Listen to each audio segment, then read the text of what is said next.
এই যে রাজ সাহেব, অনেক তো বেলা হলো, আর কত পড়ে পড়ে ঘুমাবেন? এবার ঘুম থেকে ওঠেন। 11টায় যে একটা চাকরির ইন্টারভিউ আছে, ভুলে গেলেন নাকি?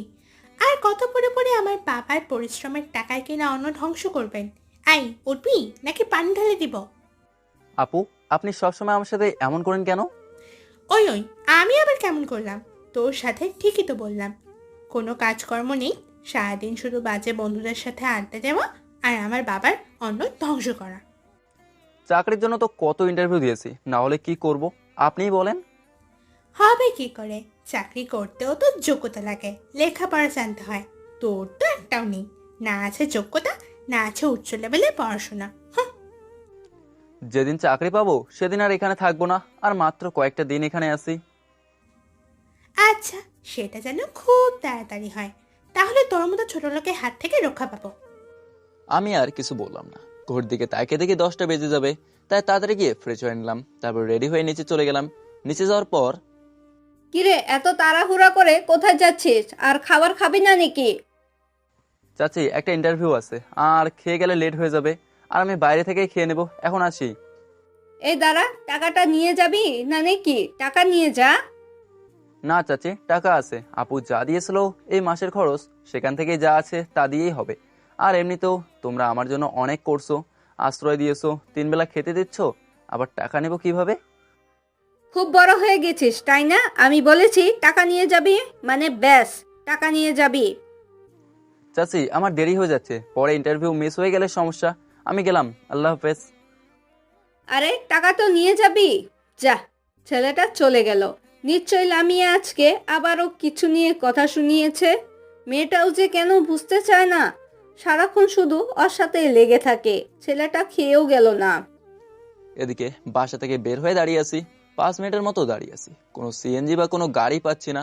হঠাৎ একটা সিএনজি দেখতে পেলাম, তারপর সেটাতে উঠে ইন্টারভিউ এর জন্য রওনা দিলাম। যেতে যেতে আপনাদের পরিচয় দিয়ে দেই। যদিও অনেকেই আমাকে চেনেন, আমি ওমর ফারুক ফাহিম, ওরফে ফাহিম শেখ। আপাতত পড়াশোনা নাই, তাই বিন্দাস লাইফ। পরিবারের সদস্য বলতে আমি, বাবা আর মা, বাকিটা আর জানতে হবে না। আর এতক্ষণ কথোপকথন পরে বুঝেই গেছেন যে একজন আমার চাচি, আর লামি আমার চাচাতো বোন। বয়সে আমার ছোট, কিন্তু সে আমাকে সহ্য করতে পারে না, তাই তাকে আপনি করে বলতে বলে। প্রায় 20 মিনিট পরে অফিসে পৌঁছলাম। গিয়ে দেখি ইন্টারভিউ শুরু হয়ে গেছে, আর মাত্র 5 জন বাকি আছে। আল্লাহই জানে আমার নাম কি ডেকে ফেলছে নাকি। তারপর আরো 2 জনের ইন্টারভিউ নিল। তৃতীয় নাম্বারে আমার ডাকা হলো। যাক, ভালোই হলো, আমার নাম শেষে ডাকা হলো। তারপর আমি ভেতরে প্রবেশ করলাম, আর আমার সামনে থাকা ব্যক্তিকে দেখে আমি খুব অবাক, আর সেও আমাকে দেখে অবাক। তারপর সামনে থাকা লোকটি আমাকে জিজ্ঞেস করলো, কিরে ফাহিম, তুই এইখানে? তাও আবার আমার এই ছোট্ট অফিসে? কি মনে করে এখানে এলি? আসলে বন্ধু, আমার একটা চাকরির দরকার খুব, তাই এখানে ইন্টারভিউ দিতে এসেছি। তারপর রেহান কলিগদের বাইরে পাঠিয়ে দিল, আর বাকি যারা ইন্টারভিউ দিতে এসেছিল তাদেরও চলে যেতে বলল। তারপর রেহান বলল, তা তোর আবার চাকরি দরকার কেন রে? দোস্ত, তুই তো জানিস যে বিজনেস চাচা দেখাশোনা করে, আর তিনি যতদিন না আমাকে নিজ থেকে বিজনেসটা বুঝিয়ে দিচ্ছেন, ততদিন আমি ওনার কাছে বিজনেস আমার হাতে তুলে নিতে বলবো না। কারণ 5 বছর ধরে তিনি তো আমাদের এই বিজনেস সামলাচ্ছেন, আর তিনি না যতদিন নিজ থেকে বলছেন ততদিন আমি ওনার কাছে কিছু চাইবো না। এখন ইন্টারভিউ নিবি কেনা বল। আর শোন, আমাকে মাঝে মাঝে কিছুদিন ছুটিও দিতে হতে পারে, প্লাস বিদেশও যেতে হতে পারে। এটা শোনার পর কেউ চাকরি দিতে চায় না। এখন বল, তুই চাকরি দিবি নাকি অন্য জায়গায় ইন্টারভিউ দেবো? দূর শালা, কি যে বলিস না। এতে কোনো সমস্যা নাই, আর চাকরি নিয়ে তোকে চিন্তা করতে হবে না, কারণ তুই আমাদের কোম্পানিতে চাকরি করবি। এর থেকে বড় কথা আর কি হতে পারে? আর এমনি তো এই পোস্টে 2জনই লাগতো, তোকে নিব আর ক্যান্ডিডেটদের মধ্যে একজন নিব। এইভাবে আড্ডা দিতে দিতে দুপুর হয়ে গেল। তখন রেহান বলল যে তার সাথে লাঞ্চ করে যেতে। অনেকবার না করাও পরেও সালো না, লাঞ্চ করেই ফিরতে হয়েছে। বের হওয়ার আগে আমাকে মাসের অর্ধেক বেতন অগ্রিম দিয়ে দিল। বাসায় ফেরার পথে মিষ্টি নিয়ে নিলাম বাসার জন্য। দীর্ঘ 5 বছর ঘোরাঘুরি করার পর আজকে চাকরি পেলাম। বাসায় এসে মিষ্টির প্যাকেট চাচির হাতে তুলে দিলাম। তারপর চাচিকে বললাম যে আমি চাকরি পেয়ে গেছি। তারপর গিয়ে ফ্রেশ হয়ে নিলাম। পরে দুপুরের খাবার খেয়ে নিলাম। খেয়ে দিলাম এক ঘুম। বিকেলে ঘুম থেকে উঠে ফ্রেশ হয়ে রেডি হয়ে নিলাম। তারপর চাচিকে বলে আপুর বাসার উদ্দেশ্যে রওনা হলাম। তারপর ভাগ্নিকে আর নেহার জন্য কাপড় কিনলাম, আর আপুর বাসার জন্য মিষ্টি কিনলাম। তারপর আপুর বাসার উদ্দেশ্যেই বের হয়ে গেলাম। যেতে সন্ধ্যা হয়ে গেল। বাসায় গিয়ে সব জিনিস আপুর হাতে তুলে দিলাম। সবকিছু দেখে আপু বলল, কিরে, এই শাড়িটা কি ওনার জন্য এনেছিস নাকি? আসলে আপু, থাক, আর বলতে হবে না। আজকে তুই আসবি বলে মহারানী নিজের হাতে সব রান্না করেছে। এমনিতে তো তিনি রান্নাঘরের দিকে পাই দেন না। আর তুই সেই কবে যে এখানে এসেছিলি, এখন তো আর আসিস না। আসলে আপু আমি তো কোনো রোজগার করতাম না, আর আমার হাত খরচের টাকাও তো তুই দিতি। তুই হাত খরচের টাকা দিতি, তবু এখানে আসলে কেমন খারাপ দেখাতো না? তুই এইসব ভেবে এখানে আসিসনি। আর শোন, আমি তোকে কোনো হাত খরচ দেই না। যা টাকা দাও সেটা তো দুলাভাই দেয় তোকে, আমার বলতেও হয় না। তবু যা দিতি তা দিয়ে আমি মাস চালিয়ে নিতাম। বাবা মা মারা যাওয়ার পর থেকে তো দুলাভাই আমার পড়ালেখার খরচ বহন করতো। আর পড়ালেখা করেও 5 বছর ঘোরাঘুরি করেও কোনো চাকরি পাইনি। এটা তো লজ্জার বিষয়, তাই না? দুলাভাই না হয় কিছু বলবে না, কিন্তু বাকিরা তো হাসি ঠাট্টার চলে বলেই ফেলতেই পারে, তাই না? আচ্ছা ভাই, বুঝেছি তুই অনেক কিছু চিন্তা করে আসিসনি, কিন্তু সারা বছর যে ঘোরাঘুরি করতি বিভিন্ন জায়গায়, তার টাকা কোথায় পেতি? সেটা সিক্রেট, এখন বলা যাবে না। সময় হলে ঠিকই জানতে পারবি। তা মহারানী কোথায় আছে এখন? শোন, এমন কিছু করিস না যাতে করে তোর বদনাম হয়। আর নেহা সাদিকাদের রুমেই আছে। তুই আগে গিয়ে ফ্রেশ হয়ে নে, পরে তাদের সাথে দেখা করবি। আর তোর দুলাভাইকেও কল করে তাড়াতাড়ি চলে আসতে বলতেছি। আমি আচ্ছা বলে ফ্রেশ হতে চলে গেলাম। ফ্রেশ হয়ে সাদিকাদের রুমে চলে গেলাম। সাদিকা হচ্ছে আমার ভাগ্নি। গিয়ে দেখি তারা ফুপি ভাতিজারা মিলে গল্প করতেছে। আমি ভেতরে যাওয়ায় সবাই চুপ হয়ে গেল। সাদিকা এসে বলল, মামা কেমন আছো? এতদিনে আমার কথা মনে পড়েছে। আলহামদুলিল্লাহ ভালো আছি মামনি। আমি না হয় আসিনি, কিন্তু তোমরাও তো যাও নাই। তা মামা আজকে থাকবে না এখানে? না মামনি, কালকে আমার অফিস আছে। আর প্রথম দিনও যদি না যাই তাহলে কি চাকরি থাকবে নাকি? তাহলে আবার কবে আসবে? আর আমার জন্য কি এনেছো? দেখি মামনি কবে আসে যায়। আর তোমাদের 2 বোনের জন্য আমি অনেক অনেক চকলেট এনেছি, গিয়ে আম্মুর কাছ থেকে নিয়ে নাও। আচ্ছা মামা, তাহলে আমার গিয়ে চকলেট খাই, তুমিও আসো। আচ্ছা যাও। তারপর সাদিকা আর সাউদা চলে গেল। আমি আর নেহা সামনে বসে আছি, দুজনেই চুপ। হঠাৎ নীরবতা ভেঙে আমি বললাম, কি ম্যাডাম, এভাবে কি চুপ করে থাকবেন নাকি? তাহলে চুপ করে থাকেন, আমি গেলাম। এই শোনো না, বলছিলাম কি, এখনো কি আমাকে একটুও সময় দেওয়া যায় না নাকি? কিসের সময় চাও তুমি বলো? ছুটি দিনে বিকেলে আপনার সাথে একটু আলাদাভাবে সময় কাটাবো, দুজনে কোথাও নিরিবিলি জায়গায় বসে কথা বলবো। আসলে নেহা, আমি চাই তোমাকে সময় দিতে, কিন্তু আমি একজন বলেও বলতে পারলাম না। আর আমি আগে বেকার ছিলাম। তোমার ভাই যা হাত খরচ দিত তা দিয়েই কোনোভাবে চলে যেত। কিন্তু এখন চাকরি পেয়েছি, মাসে বেতনও পাবো, কিন্তু সব ছুটির দিনে ফ্রি থাকবো নাকি সেটা বলতে পারবো না। অবশ্যই আমি সবসময় চেষ্টা করব তোমাকে সময় দিতে। আচ্ছা, সমস্যা নেই, আমি তো এমনিতেই বলছিলাম। তা আজকে এখান থেকে গেলেই তো পারতেন। তা হয় না, নতুন চাকরি পেয়েছি, যদিও বন্ধুর অফিসে, তাও তো আমাকে সবার মতো করেই চলতে হবে। ইনশাআল্লাহ একদিন এসে থেকে যাব। আমরা কথা বলতেছি, তখনই আপুর ডাক গেল খাবার টেবিলে যাওয়ার জন্য। তারপর নিচে গিয়ে খাবার খেয়ে নিলাম। খাওয়া শেষ করে দুলাভাইয়ের সাথে বসে কিছুক্ষণ কথা বললাম। পরে সবার সাথে বিদায় নিয়ে বাসার উদ্দেশ্যে রওনা দিলাম। তারপর বাসায় এসে ফ্রেশ হয়ে ঘুমিয়ে গেলাম। চিফ ইরানি মাফিয়া আল আসাদ একটা প্ল্যান করতেছে বাংলাদেশে হামলা করার জন্য। আমাদের সকল এজেন্টদের অ্যাক্টিভ করে দাও। আর আল আসাদ এখন কোথায় আছে সেটার খবর লাগাও। আচ্ছা, আমাদের এজেন্ট এফএস এখন কোথায় আছে? স্যার, এফএস আমাদের নেটওয়ার্কের বাইরে আছে, আর তাকে আমরা কখনোই খুঁজে পাবো না যদি না সে নিজে ধরা দেয় আমাদের কাছে। I know, but he is a best agent of NSI, so find him immediately. Okay chief. সকালে ঘুম থেকে উঠে ফ্রেশ হয়ে নিচে নাস্তা করে চলে গেলাম। নাস্তা করে বাইরে বের হয়ে দেখি নতুন বাইক রাখা। তাদেরকে চাচিকে জিজ্ঞাসা করলাম যে এটা কার জন্য। তখন চাচি বলল যে চাচা এটা আমার জন্যই কিনে এনেছে, আজকে প্রথম চাকরিতে যাব বলে। তারপর চাচি আমাকে বাইকের চাবি দিয়ে চলে গেল। আমিও বাইক নিয়ে অফিসের উদ্দেশ্যে বের হলাম। অফিসে গিয়ে কাজ করছিলাম, এমন সময় ফোনে মেসেজ এলো। মেসেজ ওপেন করে দেখি এনএসআই হেডকোয়ার্টার থেকে মেসেজ। তারপর সারাদিন কাজ করে সন্ধ্যায় বাসায় গেলাম। ফ্রেশ হয়ে আমার সিক্রেট রুমে চলে গেলাম। রুমটাতে আমার রুমের ভিতর দিয়ে যেতে হয়, আর আমি ছাড়া কেউ সেই রুমে যেতে পারবে না।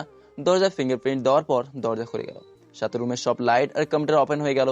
কিছুক্ষণ কম্পিউটারে ঘোতাঘুতি করে সব লগ আউট করে রুম থেকে বের হয়ে গেলাম। বের হয়েই দেখে লামি আমার রুমে বসে আছে। আমাকে দেখে ভূত দেখার মতো চমকে উঠলো। তাই আমি জিজ্ঞাসা করলাম, কি হলো? আমাকে দেখে আপনি এভাবে চমকে উঠলেন কেন? তুই তুই কোথা থেকে এলি রুমে? আমি তো এখানে ছিলাম, কিন্তু আপনি হঠাৎ আমার রুমে যে? আম্মু তোকে নিচে ডাকছে ডিনার করতে। আপনি যান, আমি আসতেছি। তারপর লামিয়া চলে গেল। মনে শান্তি পেলাম যে সে আমাকে এই রুম থেকে বের হতে দেখেনি। লামিয়া রুম থেকে বের হওয়ার পর ভাবতে লাগলো, আমি তো রুমে ছিলাম, তাকে তো রুমে দেখিনি ঢোকার সময়, তাহলে সে বের হলো কোথা থেকে? আর যদি রুমেই থাকতো তাহলে আমি তো তাকে দেখতে পাইনি কেন? এর আগেও অনেকবার এমন হয়েছে। তার রুমে কি কোনো সিক্রেট রুম আছে নাকি? এসব ভাবতে ভাবতে লামিয়া ডিনারের টেবিলে চলে গেল। কিছুক্ষণ পর আমিও চলে গেলাম ডিনার করতে। ডিনার করে রুমে এসে ঘুমিয়ে গেলাম। এদিকে হেডকোয়ার্টারে স্যার, রাত 8:05 আমাদের সার্ভারে একটা অজ্ঞাত মেইল আসে। আর সেটাতে লেখা আছে যে আল আসাদ এখন কক্সবাজারে দ্য কক্স হোটেলে আছে, রুম নাম্বার 302। স্যার, বুঝতেছি না এটা কি রিয়েল নাকি ফেক। ওকে, চলো আমরা এখনই সেখানে রওনা হব। পাখি হাতছাড়া হয়ে গেলে ধরতে কষ্ট হবে। চিফ, আপনি কি শিওর যে সেখানে গেলে পাবো? আর এটা তো ফেকও হতে পারে। আরিফ, তোমার এখনও অনেক কিছু শেখার আছে, কারণ তুমি শুধু মেইলটাই দেখেছো, কিন্তু মেইলটা কোন সার্ভার থেকে এসেছে সেটা দেখোনি। প্লাস মেইলটা যেই ডিভাইস থেকে পাঠানো হয়েছে তার আইপিও দেখোনি। ঠিকই তো চিফ, 1 মিনিট দেখে নেই। চিফ, এটা তো আমাদের সার্ভার থেকে এসেছে, প্লাস এই ডিভাইস থেকেই। কিন্তু এটা কি করে সম্ভব? এই ডিভাইসের অ্যাক্সেস কেউ কী করে পেতে পারে? এটা তো হাইলি সিকিউরেটেড ডিভাইস। এটা সাধারণ কারো পক্ষে সম্ভব না। এটা শুধু আমি আর আরেকজন ছাড়া কেউ পারে না। তাই তো সে ধরা ছোঁয়ার বাইরে। তার মানে আমাদের বেস্ট এজেন্ট এফএস এর কাজ এটা। কিন্তু স্যার, লগ ইন চেক দিলে তো দেখা যাবে যেটা কোথা থেকে অ্যাক্টিভেট করা হয়েছে। ওকে, আমরা যেতে যেতে গাড়িতে বসে তুমি চেক কইরো। এখন চলো ফাস্ট। তারপর চিফ একটা টিম নিয়ে কক্সবাজারের উদ্দেশ্যে বের হয়ে গেল। সেখানে পৌঁছাতে সকাল 11টা বেজে গেল। তারপর চিফ সহ টিমের বাকিরা হোটেল থেকে খবর নিয়ে জানতে পারলো আবু আসাদ এখনো হোটেলেই আছে। তাই তারা দেরি না করে খুব সতর্কতার সাথে হোটেলে রেড করে আবু আসাদকে অ্যারেস্ট করে আর তাকে নিয়ে ঢাকার উদ্দেশ্যে রওনা দেয়। এদিকে সকালে ঘুম থেকে উঠে আমি খাবার খেয়ে অফিসে চলে গেলাম। মনোযোগ দিয়ে কাজ করতে লাগলাম। তখনই নেহার কল এলো।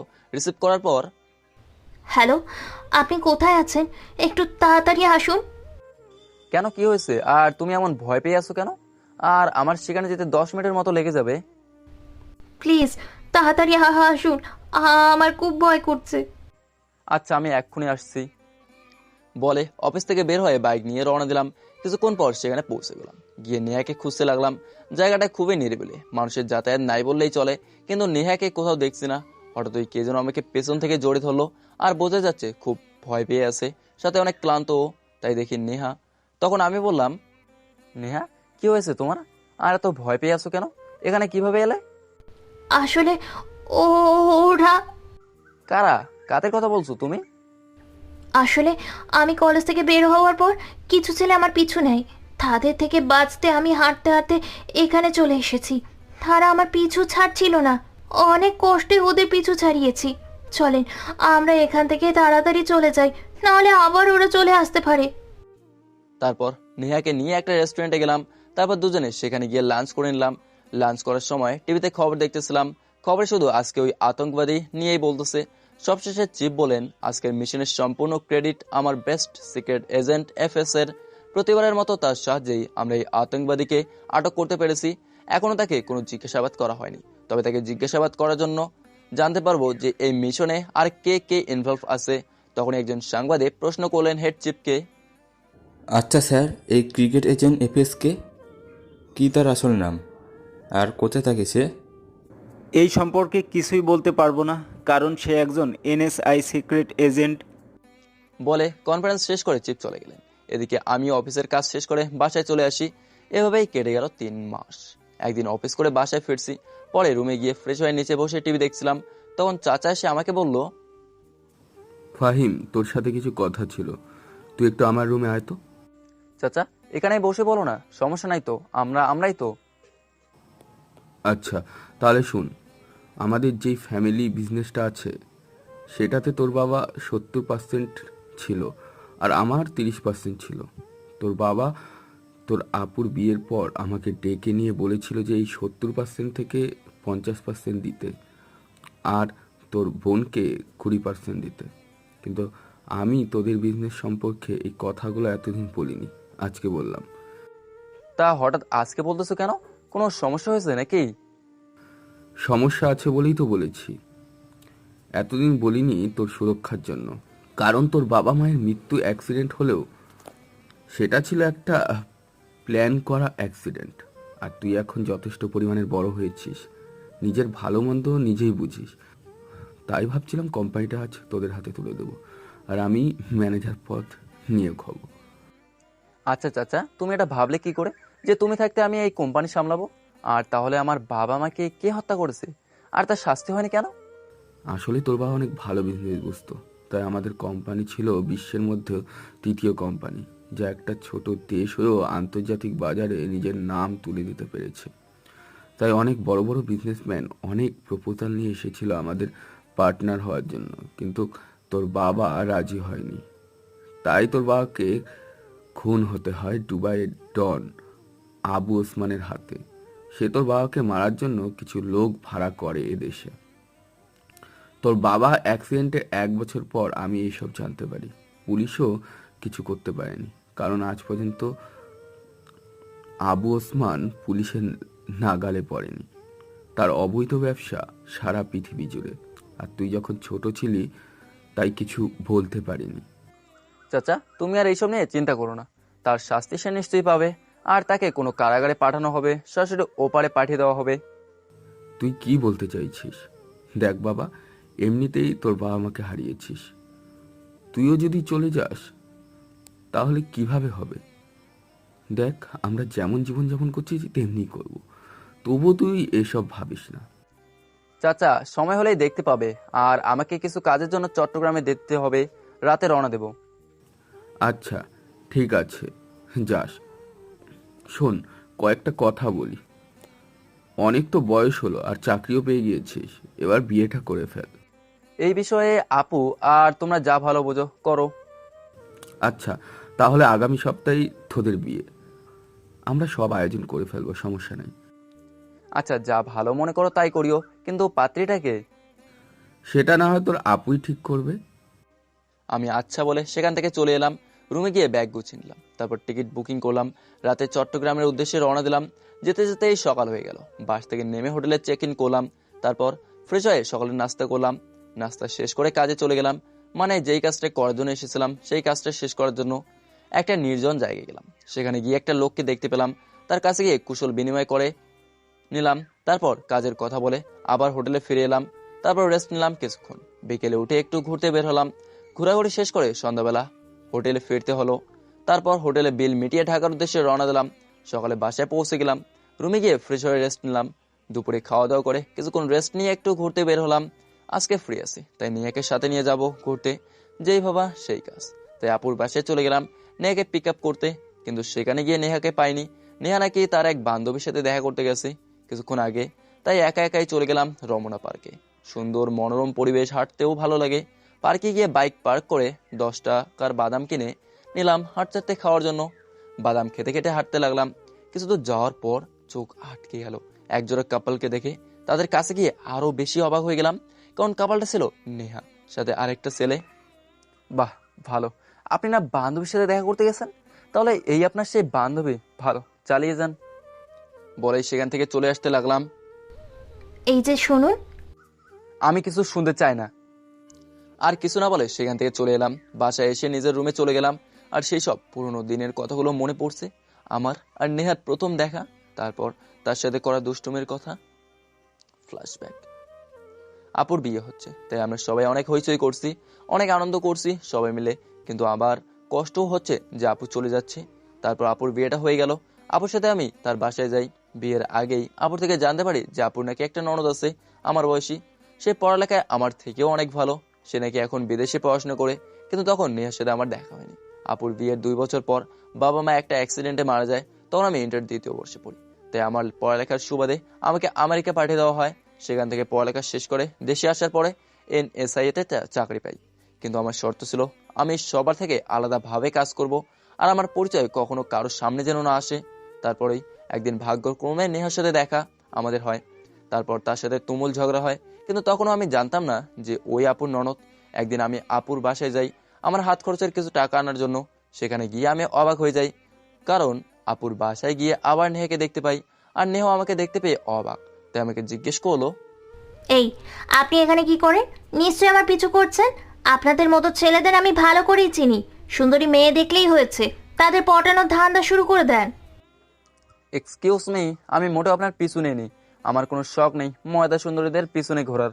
আর আমি পটাবো আপনাকে, যার পিছনে হাজারটা মেয়ে ঘোরে সে নাকি পটাবে একটা ময়দা সুন্দরীকে। How funny. তাই যদি হয় তাহলে আপনি এখানে কেন? সেটার কৈফিয়ত আপনাকে দিতে বাধ্য নই। হঠাৎই আমাদের কথার মাঝখানে সাদিকা চলে এলো, এসে আমাকে জিজ্ঞেস করলো, আসসালামু আলাইকুম মামা, কেমন আছো? ওয়ালাইকুম সালাম, আলহামদুলিল্লাহ ভালো। তুমি কেমন আছো মামনি? আমিও ভালো আছি। তুমি কখন এলে? আর দাঁড়িয়ে আছো কেন? বসো। এই তো মামনি একটু আগেই এলাম। তা তোমার আম্মু কোথায়? আম্মু তো বাবার সাথে বাহিরে গেছে। আচ্ছা তুমি বসো, আমি দাদুকে বলতেছি নাস্তা দেওয়ার জন্য। এই সাদিয়া, এটা কে রে? ফুপি, এইটা আমার মামা। আমাকে আর বোনকে অনেক ভালোবাসে মামা। তাহলে দাদুকে নাস্তা দিতেও হবে কেন? যাও ফুপি, আমার মামার জন্য নাস্তা নিয়ে আসো। আমি পারবো না, যত সব। বলে নেহা চলে গেল। মামা তুমি বসো, আমি নাস্তা নিয়ে আসতেছি। থাক মামনি, লাগবে না, আজকে আমার একটু তাড়া আছে, আমাকে যেতে হবে। আর আপুকে বলো টাকাটা পাঠিয়ে দিতে। দাঁড়াও মামা, আম্মু টাকা দিয়ে গেছি দাদুর কাছে, আমি নিয়ে আসছি। কিছুক্ষণ পর, কি ফাহিম, কেমন আছো? আর কখন এলে? আলহামদুলিল্লাহ আন্টি, ভালো আছি। আপনি কেমন আছেন? আমিও ভালো আছি। আমার সাথে আসো, আগে নাস্তা, পরে বাসায় যাবে। তা না হলে তোমাকে আজকে ছাড়ছি না। আন্টি আমার তাড়া আছে, আপুকে বলেছিলাম, তাই আমাকে যেতে হবে। অন্য একদিন আসবো আর খাবো। আচ্ছা, মনে থাকে যেন। আর এই নাও টাকা। এতে হবে নাকি আরও কিছু টাকা লাগবে? না আন্টি, এতেই আমার চলে যাবে। আর আমি যখন চাকরি পাবো তখন আমি টাকাগুলো ফেরত দিয়ে দেবো। দেখো ফাহিম, তুমি আমার ছেলের মতোই, তাই তোমার আপুকে আমি বলছি চাকরি না পাওয়া পর্যন্ত তোমার সমস্ত খরচ দিতে। কারণ তোমার আপু বলেছে যে তুমি কখনো কারোর কাছে কোনো কিছু চেয়ে নাও না। ধন্যবাদ আন্টি আমাকে এতটা সাহায্য করার জন্য। তাহলে আমি এখন আসি। সেদিনের পর থেকে আর আপুর বাসায় যায়নি। অনেকদিন পর আপুরের সবাই আমাদের বাসায় এসেছিল। সেদিন নেহাও এসেছিল। সেদিন সে আমার কাছে ক্ষমা চায় সেদিনের ব্যবহারের জন্য। এরপর থেকেই আমাদের রিলেশন শুরু হয়। কিছুদিন পর নেহার বাসায় সবাই জেনে যায়, কিন্তু তারা মানা করেনি। বর্তমানে রাতে খাওয়ার জন্য লামিয়া এসে আমাকে ডেকে নিয়ে গেল। খাবার টেবিলে চাচা বলল, ফাহিম, আগামী শুক্রবার তোমার আর নেহার বিয়ে। 3 দিন পর কিভাবে সম্ভব? আর বিয়েটা না করলে হয় না নাকি? দেখো, সুমাইয়া আমাকে সব বলেছে, আর সে বলেছে বিয়েটা দ্রুত করতে। আর আমাদের সব আত্মীয়দের দাওয়াত করা হয়ে গেছে। তুমিও তোমার বন্ধুদের ইনভাইট করে ফেলো, তাই বিয়েটা আর পিছনে সম্ভব না। আচ্ছা বলেই খাবার খেয়ে রুমে চলে এলাম। তারপর হোয়াটসঅ্যাপ গ্রুপে মেসেজ দিয়ে বললাম সবাইকে 2 দিনের ভেতরে আমার বাসায় থাকতে, যে যেখানে থাকুক না কেন। সবাই বললো যে চলে আসবে। তারপর আর কি ঘুমিয়ে গেলাম। সকালে ঘুম থেকে উঠে দেখি অনেকগুলো মিসড কল এসেছে। ওপেন করে দেখি সবগুলো নেহা দিয়েছে। তারপর কল ব্যাক না করে ব্লক করে দিলাম। আপনারা ভাবছিলেন কল রিসিভ করব, ভুলেও না। তারপর ফ্রেশ হয়ে নাস্তা করে অফিসে চলে গেলাম। সেখানে সবাই আমাকে অগ্রিম শুভেচ্ছা জানালো। পরে নিজের ডেস্কে বসে কাজ করতে লাগলাম। হঠাৎ মোবাইলটা বেজে উঠছে। বের করে দেখলাম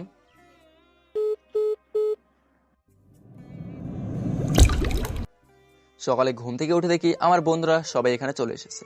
তাদের দেখে আমি অবাক হয়ে জিজ্ঞেস করলাম, কি রে তোরা হঠাৎ এত সকালে এখানে?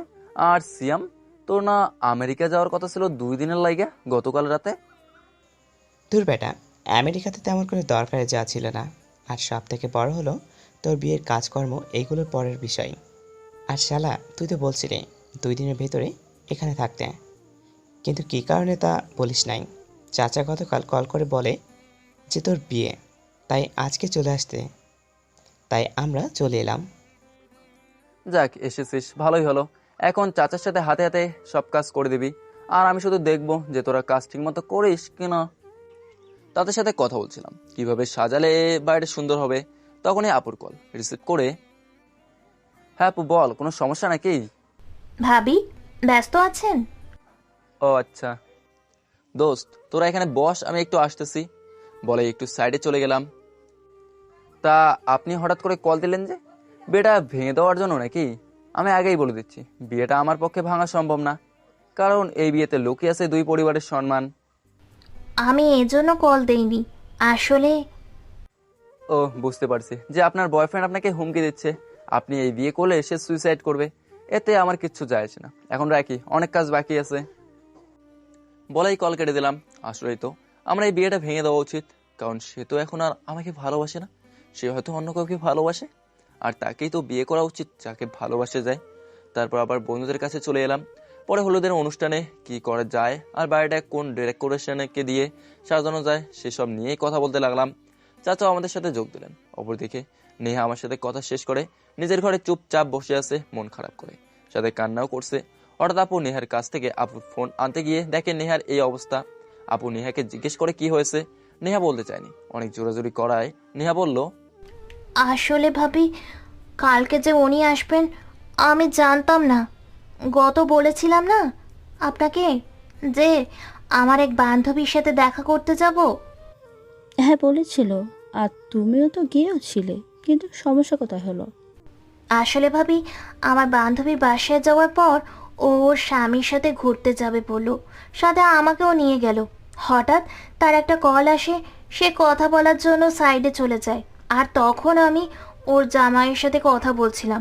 হঠাৎ কোথা থেকে জানি উনি চলে আসলেন, আর উনি ভাবলেন যে এটা নাকি আমার নতুন বয়ফ্রেন্ড। তা নিয়ে উনি আমার সাথে কথাও বলছেন না ঠিক করে। কথা না বললে ওনাকে সত্যিটা বলবো কিভাবে ভাবি, তুমি বলো। দেখো নেহা, আমি এত বছরে যতটুকু বুঝতে পেরেছি, সে তোমাকে অনেক ভালোবাসে। আর আমার ভাই এখনো সেই ছোট্টটি রয়ে গেছে, নিজের ভালোবাসার জিনিসের ভাগ কাউকে দিতে চায় না। আমার যখন তোমার ভাইয়ের সাথে বিয়ে হয়, তার আগে যখন মার ওর পছন্দের কোনো খাবার রান্না করতো, সে একাই সেটা খেত, আমাকে একটু দিত না। আর সে সেই খাবার শুধু একজনকে ভাগ বসাতে দিত। কিন্তু আমাদের বিয়ের আগের বছরই সেও আমার ভাইকে রেখে চলে যায়। সেখান থেকে কোনো দিনও ফেরা সম্ভব না। তখন সে অনেক ভেঙে পড়েছিল, কারোর সাথে ঠিকমতো কথাও বলতো না।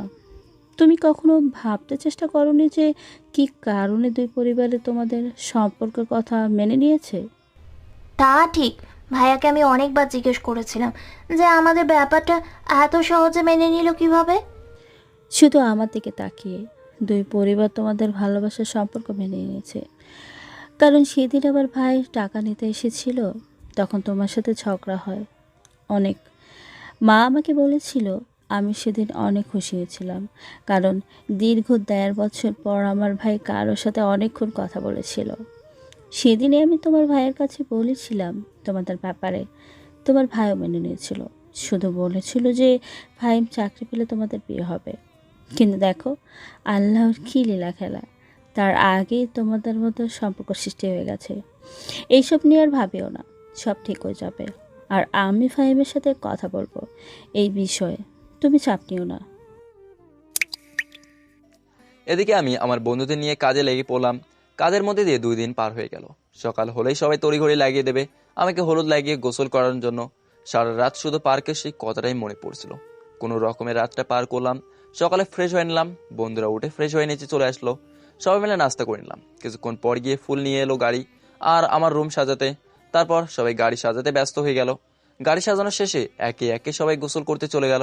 আমিও গোসল সেরে নিলাম। পরে বন্ধুরা আমাকে রেডি করে দিল, তারা নিজেরাও রেডি হয়ে নিল। তারপর নিচে চলে গেলাম, গিয়ে দেখি স্যার অর্থাৎ NSI চিফ এসেছেন। ওনার সাথে গিয়ে কুশল বিনিময় করে নিলাম। পরে সবার সাথে আলাপ করে দিলাম, কিন্তু তিনি কি কাজ করেন সেটা বলেনি। আর তিনি বাবার খুব ভালো বন্ধুও বটে, তাই আমাকে একটু স্পেশাল।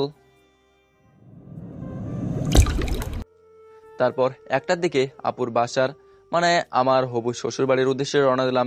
30 মিনিট পরে সেখানে পৌঁছে গেলাম। তারপর বিয়ের পর্ব শেষ করা হলো। পরে সবাই খেতে বসে পড়লো। আমার জন্য আবার স্পেশাল খাবারের ব্যবস্থা করা হয়েছে। বুঝিনি তো, শাওরানার খাবারটা তো একটু আলাদা হবেই। আমি আর বন্ধুরা মিলে সেই খাবার খেলাম। তারপর মাওলানা সাহেব দোয়া করলেন আমাদের দাম্পত্য জীবন সুখের হওয়ার উদ্দেশ্যে। এখন বিদায়ের পালা। নেহা সে কি কান্না শুরু করে দিল আসার সময়। সেখানে আমার সান্ত্বনা দেওয়ার কথা, সেখানে আমি আগে এসে গাড়িতে বসে আছি। এই বিষয়টা দেখে সবাই অবাক যে জামাই বউকে রেখে গাড়িতে বসে আছে। পরে নেহাকেও গাড়িতে উঠিয়ে আমার পাশে বসে দিল। তারপর গাড়ি তার আপন গতিতে চলতে লাগলো গন্তব্যের উদ্দেশ্যে। আমাদের সাথে আপু আসলো। আমাদের বাসায় ভাগ্নিরাও আগেই চলে আসছিল, আর সেখানে সব কাজ আপু আর দুলাভাইকে দেখতে হয়েছে। তাই আজকে এলো। বাসায় আসার পর থেকেই সবাই নতুন বউকে দেখা নিয়ে ভিড় জমিয়ে ফেলছে। আমি রুমে গিয়ে ফ্রেশ হয়ে নিলাম। পরে বন্ধুদের সাথে ছাদে চলে গেলাম আড্ডা দিতে। আড্ডা দিতে দিতে রাত প্রায় 12টা বেজে গেল। তখন আপু ছাদে এলো, আর এসেই আমার সব বন্ধুদের নিচে চলে যেতে বললো যে আমার সাথে নাকি কথা আছে, তাই তারা চেনো নিচে চলে যায়। তারা চলে যাওয়ার পর আপু আমাকে বলল, দেখ ভাই, তুই যখন যাই চেয়েছিস তাই তোকে দিয়েছি, কখনো মানা করিনি। তোর দুলা ভাইও কখনো তোকে কোনো কিছু চাইলে মানা করেনি। কারণ যদি আজ বাবা মা থাকতো তাহলে তোর সব ইচ্ছাই হয়তো আমাদের থেকেও ভালোভাবে পূরণ করতো। হঠাৎ আজকে এইসব কথা বলতেছিস, তাও আবার এই সময়ে? কোনো কারণ ছাড়া নিশ্চয়ই আর এগুলো বলতেছি না। তার কারণটাই তো জানতে চাইছি, বল কি কারণে এইসব বলছিস? শোন, আজকে তোকে এই কথাগুলো বলছি বলে ভাবিস না তোকে দয়া করেছি। আমি বোন হয়ে কখনো তোকে দয়া করতে পারি না। বাবা মায়ের পরে আমার যা দায়িত্ব সেটাই শুধু পূরণ করেছি। আর একটা কথা সবসময় মনে রাখবি, আমরা যা চোখে দেখি তা সবসময় সত্যি হয় না। আপু কি বলছিস? কিছুই বুঝতে পারছি না আমি। আচ্ছা, এখন রুমে যা, নেহা একা একা বসে আছে। আর শোন, আজকের রাতটা সকল নারী পুরুষের ক্ষেত্রে একটা স্মরণীয় রাত। এমন কিছু করিস না যেন মেয়েটাকে সারা জীবন কান্না করে কাটাতে হয়। আশা করি কি বলেছি তুই বুঝেছিস, কারণ আমি জানি আমার ভাইটা এতটা অবুঝ না। সে সবসময় ভালো মন্দ ভেবেই কাজ করে। আচ্ছা এখন চল, তোকে রুমে দিয়ে আসি। বলে আপু আমাকে রুমে নিয়ে আসলো। রুমে গিয়ে দেখি রুমটা খুব সুন্দর করে ফুল দিয়ে সাজানো, কিন্তু যা ফুল দিয়েছে সবগুলো অতিরিক্ত সুবাসযুক্ত, যা আমার একদমই সহ্য হচ্ছে না। দাঁড়িয়ে আছি, এমন সময় নেহা এসে আমাকে সালাম করলো। নেহাকে যে আমি উঠাবো সেই শক্তিটাও পাচ্ছি না। ফুলের ঘ্রাণে যেন আমার সারা শরীর শক্তিহীন হয়ে গেছে। যেখানে দাঁড়িয়ে আছি সেখান থেকে 1 ইঞ্চিও সরার শক্তি পাচ্ছি না। চোখেও কেমন ঝাপসা ঝাপসা দেখতেছি। তারপর আর কিছু মনে নাই। যখন চোখ খুললাম দেখি যে সকাল হয়ে গেছে, আর আমার রুমে কোনো ফুল নেই। আমি বিছানায় শুয়ে আছি, আর নেহা আমার বুকের উপর শুয়ে আছে। কাল রাতে কি হয়েছিল কিছুই বুঝতেছি না। যতটুকু মনে আছে, আমি তো খাটের থেকে অনেকটা দূরে ছিলাম। আমি খাটে আসলাম কিভাবে? তারপর সব ভাবতে ভাবতে নেহাকে আমার বুকের উপর থেকে নামিয়ে ফ্রেশ হতে চলে গেলাম। ফ্রেশ হতে নিতেই চলে এলাম নিচে। গিয়ে দেখি সবাই নিজেদের কাজে ব্যস্ত। আমি আপুকে ডাক দিলাম। আপু আমার সামনে চলে এলো। তখন আমি আপুকে জিজ্ঞাসা করলাম যে আমার কি হয়েছিল, কিন্তু আপু কিছুই বললো না, শুধু বললো যে আগামী কয়েকদিন রেস্ট নিতে। তারপর আপু জিজ্ঞেস করলো যে নেহা ঘুম থেকে উঠছে কিনা। আমি না বললাম। আপু আরো বলল যে কোনো বিষয় নিয়ে যেন আমি বেশি চিন্তা না করি। বলেই আপু আবার চলে গেল। তারপর আমি আবার রুমে চলে গেলাম। রুমে গিয়ে নেহা ঘুম থেকে উঠে গেছে। ফ্রেশ হয়ে আয়নার সামনে বসে চুল ঠিক করতেছে। আমি খাটের উপর শুয়ে মোবাইল ঘাটাঘাটি করছিলাম। হঠাৎ একটা মেল এলো ফোনে। মেল ওপেন করার পর দেখলাম যে হেডকোয়ার্টার থেকে মেল এসেছে। মেলে লেখা আছে আগামী মাসের 4 তারিখে আবু ওসমান ইরানে যাচ্ছে একটা ওপেন ডিলিং করার জন্য ওপেনের। আর আবু ওসমানের সাথে বাংলাদেশের বিশিষ্ট ব্যবসায়ী আজমাল্লাও সেখানে থাকছে।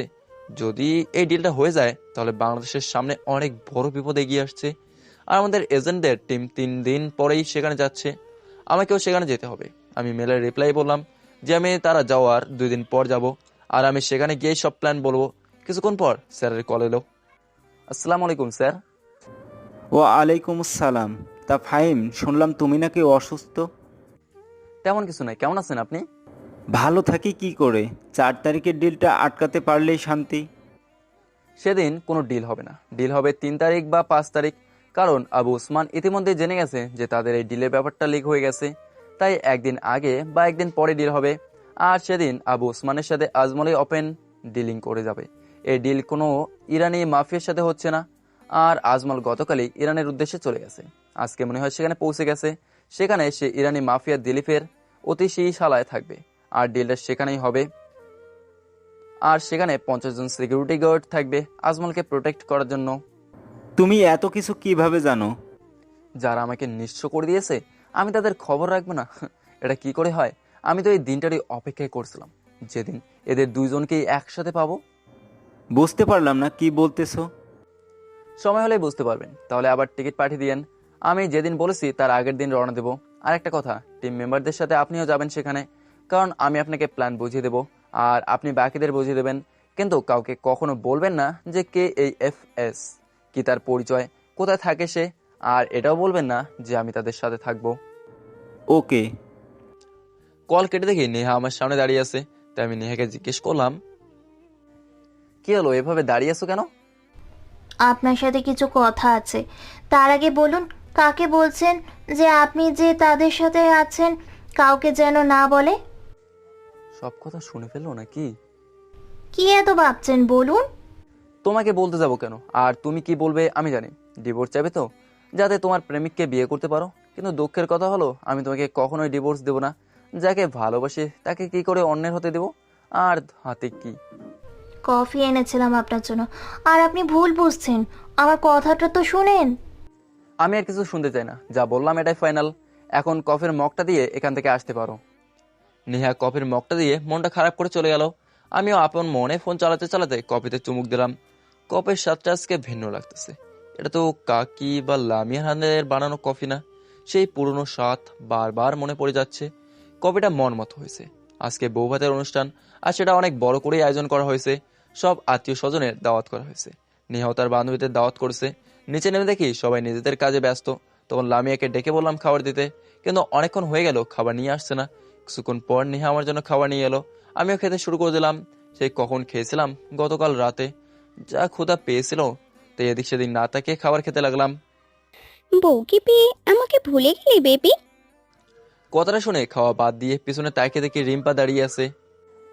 বেবি, আগে খেয়ে নেই, পরে কথা বলি, খুব ক্ষুধা পেয়েছে। তুই বসে যা আমার সাথে। না রে, আমরা মাত্র খেয়ে আসলাম। আর তোর দুলা ভাইয়ের দাঁড়িয়ে তোর কাকার সাথে কথা বলছে। তা বেবি, একা একাই খাইতেছো? তোমার বউ যে এইভাবে তোমাকে খাওয়াচ্ছে, তুমি তো তাকে খাবার কথা বলতেছো না। বেপি, তুমি তো ঠিকই বললা, সমস্যা নাই, ও খেয়ে নেবে নি পরে। এই নেহা, তুই খেয়ে নে। এই হাঁদারাম কখনো মুখ ফুটে তোকে খেতে বলবে না। তারপর রিম্পার সাথে কথা বলতে বলতে খাওয়া শেষ করলাম। তা চলো বেপি, দেখি সেই কপাল পড়া কে যে আমার এই বেপিটাকে বিয়ে করছে। আচ্ছা চল, তোকে আলাপ করিয়ে দিই। তারপর রিম্পু, মানে বন্ধুরা সবাই রিম্পাকে রিম্পু বলে ডাকি। তার জামাইকে ডাক দিল। তাকে দেখে তো আমি পুরাই অবাক, কারণ নেহার সাথে সেদিন পার্কে যাকে দেখেছিলাম এটাই সেই লোক। কি রে হাঁদারাম, কোথায় হারিয়ে গেলি? শোন, এই হচ্ছে আরিফ, আমার স্বামী। আর আরিফ এ হচ্ছে... বলতে হবে না, আমি এনাকে আগে থেকেই চিনি, কিন্তু ইনি হয়তো আমাকে চিনে না। ইনি হচ্ছে ফাহিম নেহার স্বামী, আর তোমার সেই পাগল বেপি। কি রে, তুই ওনাকে আমার সম্পর্কে কি বলেছিস? আরে ভাই, কিছু কই নাই, ও তোর সাথে মজা করতেছে। সেটা আমি তোকে পরে বোঝাবো, যা ভাগ এখান থেকে।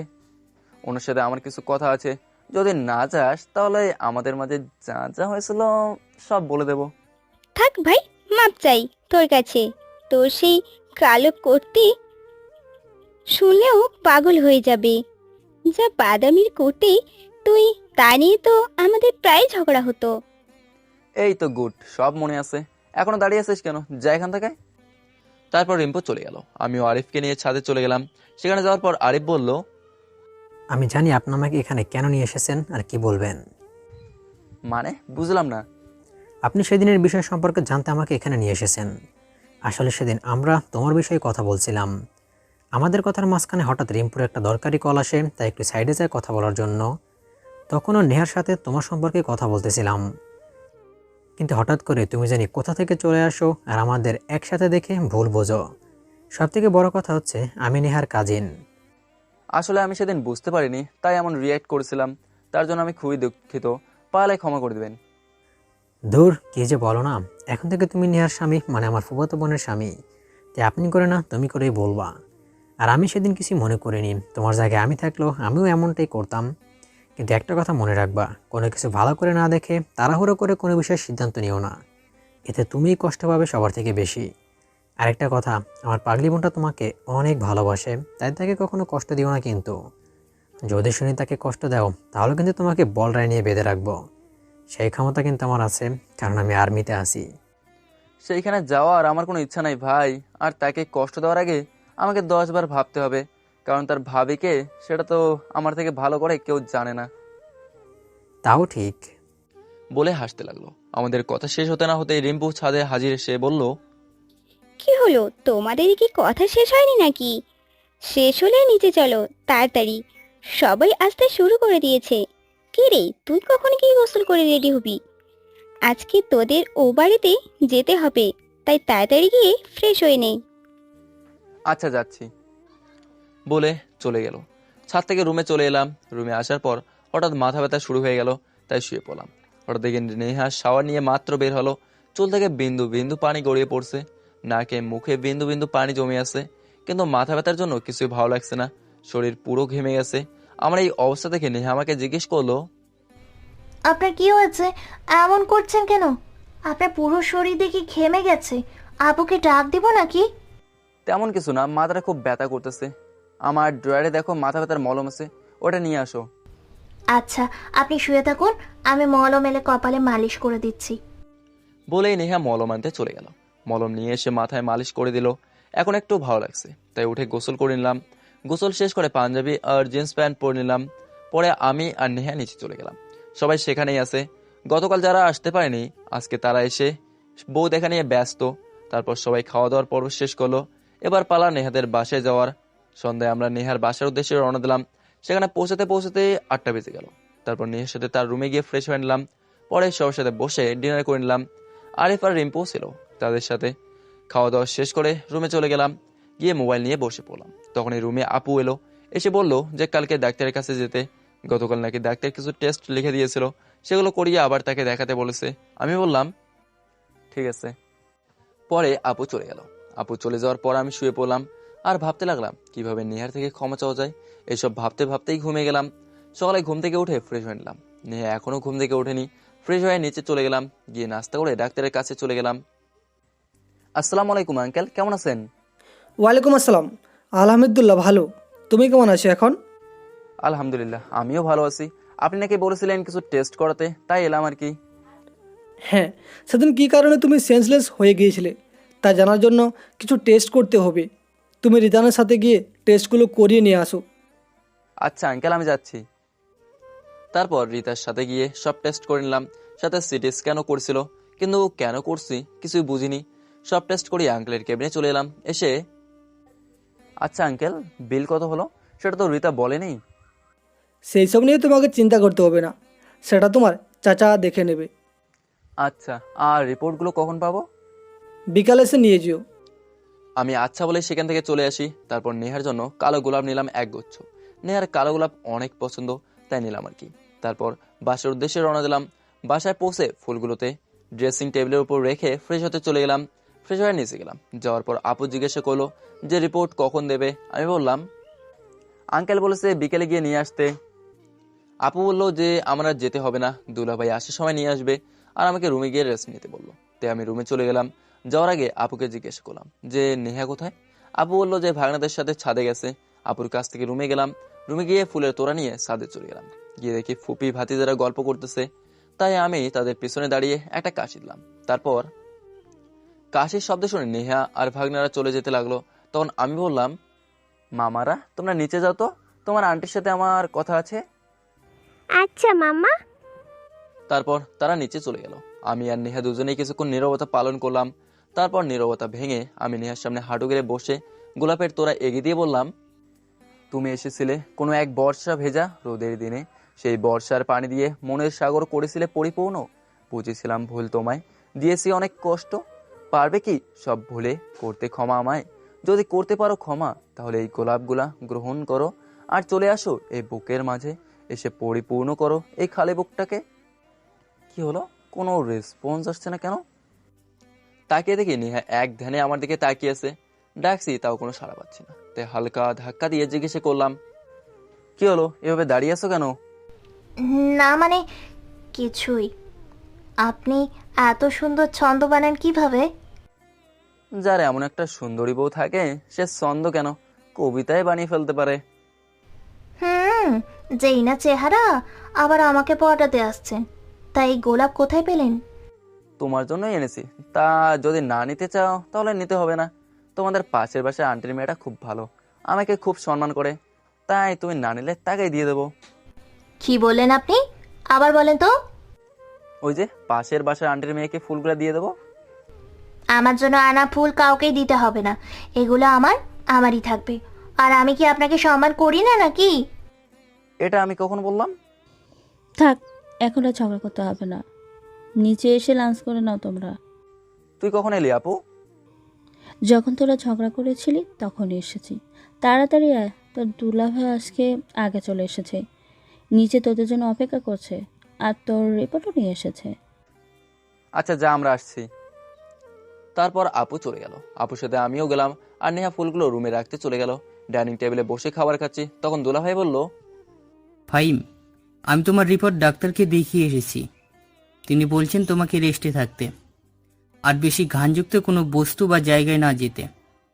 আবার যদি মাথা যন্ত্রণা করে তাহলে ডাক্তার তোমাকে চেক আপ করতে যেতে বলেছে।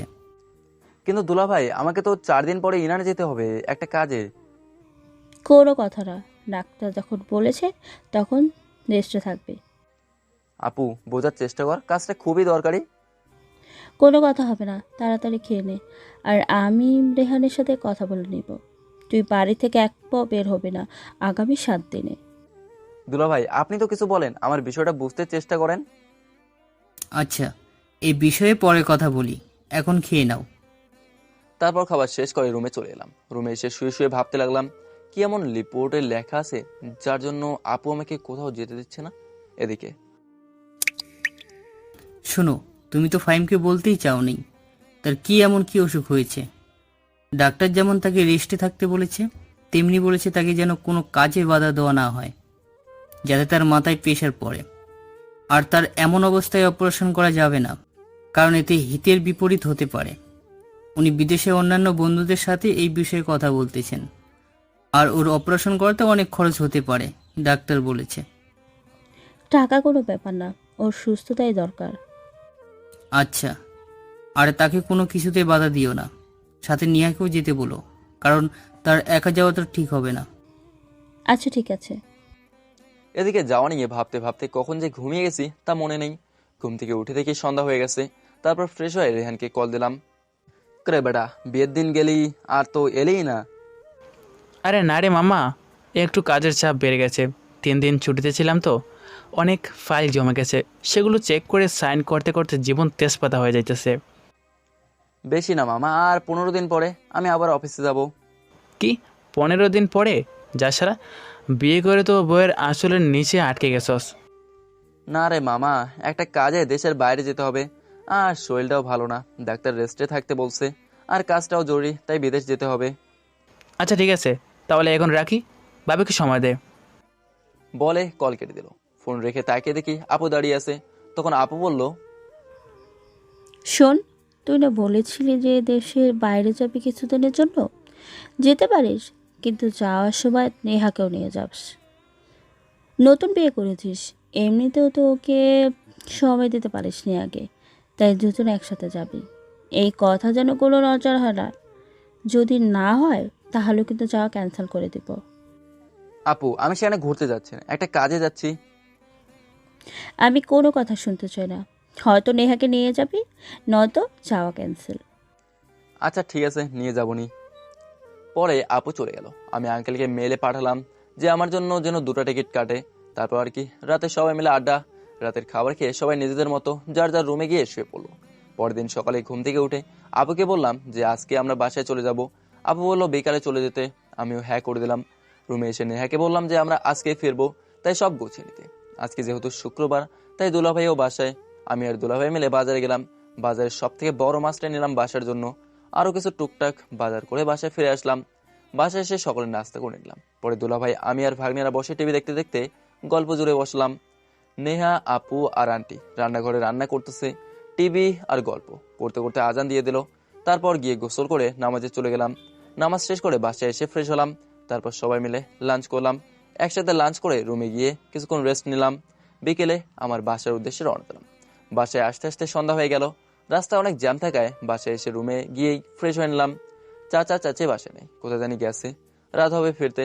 লামিয়া এসে বলে গেল, আর ওনারা নাকি জানতো না যে আমরা আজকে ফিরবো। কি আর করার, রুমে বসে টিভি দেখতে লাগলাম।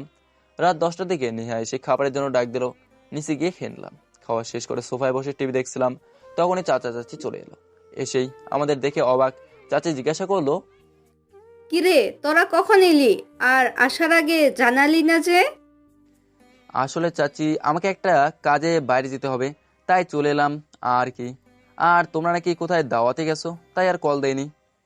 আচ্ছা, ডিনার করেছিস নাকি রান্না করে দিব? হ্যাঁ করেছি, তোমরা অনেক জার্নি করেছো, এখন গিয়ে ফ্রেশ হয়ে শুয়ে পড়ো। আমরা এখন ঘুমাতে যাব, বাকি কথা না হয় কাল সকালেই হবে। আচ্ছা আমি যাচ্ছি, তোরাও গিয়ে শুয়ে পড়, রাত তো আর কম হয়নি। বলে চাচি চলে গেল। আমরা রুমে চলে এলাম, এসে ঘুমিয়ে গেলাম। সকালে ঘুম থেকে উঠে ফ্রেশ হয়ে নিচে নাস্তার টেবিলে চলে গেলাম। নাস্তা করার শেষে বসে টিভি দেখছিলাম, তখনই একটা পার্সেল এলো আমার নামে। গিয়ে সেটা রিসিভ করি। পার্সেলটা খুলে দেখি 2টা প্ল্যানের টিকিট, সাথে একটা চিঠি। চিঠিটা খুলে দেখি লেখা আছে, এটা আমার পক্ষ থেকে তোমাদের বিয়ের উপহার। যখন 2টা টিকিটের কথা বলেছিলে তখনই বুঝেছিলাম। আর কালকে সকাল 10টায় ফ্লাইট, কোনো ভুল যেন না হয়। সময় মতো চলে আসবে, আমি সেখানে অপেক্ষা করব। ইতি, তোমার আঙ্কেল। তারপর নেহাকে ডাক দিয়ে বললাম যে রাতে সব প্যাকিং করে ফেলতে, আর কাল সকাল 10টায় ফ্লাইট। তারপর রুমে এসে প্ল্যান করতে লাগলাম কিভাবে ওদের দুজনকে মেরে ফেলা যায়। আমার কাছে ওদের মেরে ফেলার মতো পাওয়ার আছে, কিন্তু সেখানে এত বড় মাফিয়া আসছে, তার সিকিউরিটিও তো তেমনই কঠিন থাকবে। তারপর সারাদিন কোনোভাবে কাটিয়ে দিলাম। পরের দিন সকালে ঘুম থেকে উঠে ফ্রেশ হয়ে নাস্তা করে নিলাম। পরে আমি আর নেহা রেডি হয়ে নিলাম। দুলাভাই আর আপু এসে আমাদের এয়ারপোর্টে বিদায় দিয়ে গেল। 10টায় প্লেন আকাশে উড়াল দিল আমাদের গন্তব্যে। অনেকক্ষণ পর প্লেন ইরানে পৌঁছে গেল। প্লেন থেকে নেমে দেখি আঙ্কেল আমাদের রিসিভ করতে এসেছে। তারপর ওনার সাথে আমরা হোটেলে গেলাম। আঙ্কেলের পাশের রুমটাই আমাদের জন্য দেওয়া হয়েছে। হোটেলে গিয়ে ফ্রেশ হয়ে রেস্ট নিলাম। রাতে খাওয়ার পর নেহাকে ঘুম পাড়িয়ে দিয়ে আমি আঙ্কেলের রুমে গিয়ে আঙ্কেলকে সব প্ল্যান বুঝিয়ে দিয়ে আসলাম। আর আঙ্কেল খবর দিলেন যেন কাল বিকালে ওসমান আর আজমল মিটিং করে ডিল ফাইনাল করবে, আর এখানকার পুলিশও আমাদের সাপোর্ট করবে। আমি আঙ্কেলকে বললাম সবাই যেন কালকে নিজেদের পজিশন নিয়ে রেডি থাকে। তারপর রুমে এসে ঘুমিয়ে গেলাম। সকালে ঘুম থেকে উঠে ফ্রেশ হয়ে নাস্তা করে নিলাম। উদ্দেশ্য একটা আন্টির বাসায় যাব, এখান থেকে 20 মিনিটের রাস্তা, আর নেহাকে সেখানেই রেখে আসবো। আমি চাই না ও এই বিষয়ে কিছু জানুক, আর আজকের এই মিশন সম্পর্কে যেন না জানে, কারণ আজকের এই মিশনে ফিরে আসতেও পারি, আবার নাও আসতে পারি।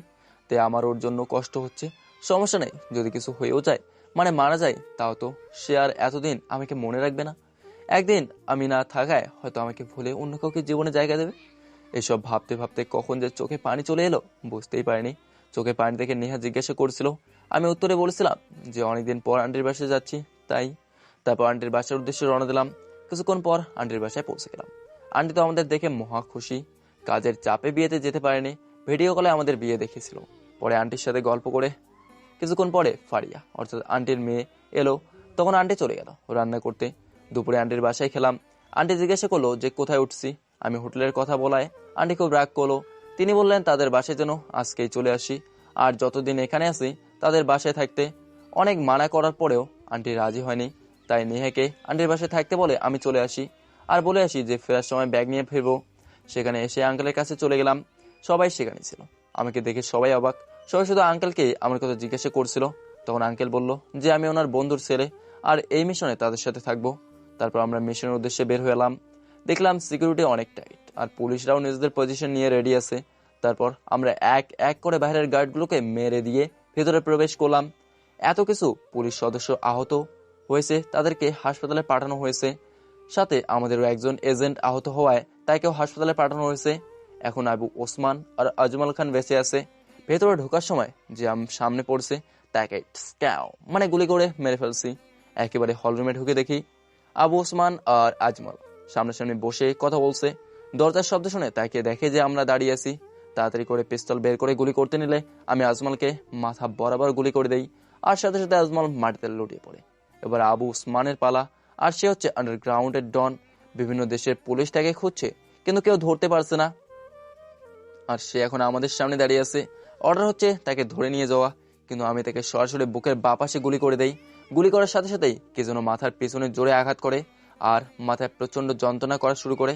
হঠাৎ গুলির শব্দ পাই আর কিছু মনে নেই আমার টিমের মেম্বাররা আমার থেকে কিছুটা দূরে ছিল আর সেই সুযোগে কেউ একজন এসে মাথায় বাড়ি দেয়। আমার যখন জ্ঞান ফেরে তখন দেখি আমি হাসপাতালের বেডে শুয়ে আছি, পাশে আপু, দুলাভাই, চাচা, চাচি, নেহা বসে আছে। আমার চোখ মেলে তাকানো দেখে সবার মুখে হাসি ফুটে উঠেছে। আপুকে জিজ্ঞাসা করে জানতে পারি যে আজ 3 দিন পর আমার জ্ঞান ফিরেছে।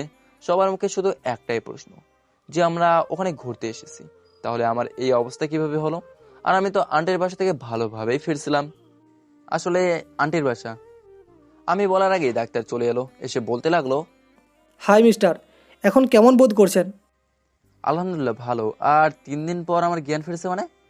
আসলে আপনাকে যখন এখানে নিয়ে আসা হয় তখন আপনার অবস্থা খারাপ ছিল। মাথায় আঘাত লাগার ফলে অনেক রক্ত বের হয়ে গিয়েছিল।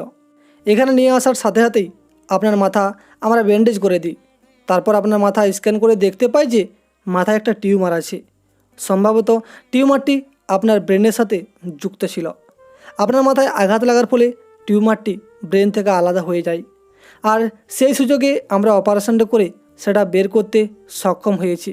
কিন্তু অপারেশন সাকসেসফুল হলেও আমরা 72 ঘন্টার আগে কিছুই বলতে পারিনি, আর 72 ঘন্টার আগেই আপনার জ্ঞান ফিরেছে। তাই আমরা খুবই খুশি। আপনাকে আরও একদিন এখানে থাকতে হবে। কালকে যদি পরীক্ষার সব রিপোর্ট ভালো আসে তাহলে আপনাকে ছুটি দেওয়া হবে। আচ্ছা ঠিক আছে। আর একটা কথা, ওনার এখন বেশি কথা বলা বারণ। যেহেতু ওনার মাথায় অপারেশন করা হয়েছে সেহেতু ওনাকে রেস্ট নিতে হবে। এগুলো বলে ডাক্তার চলে গেল। ডাক্তার যাওয়ার পর আঙ্কেল এলো, এসে জিজ্ঞাসা করলেন যে কেমন আছি। আমি উত্তর বললাম যে ভালো আছি।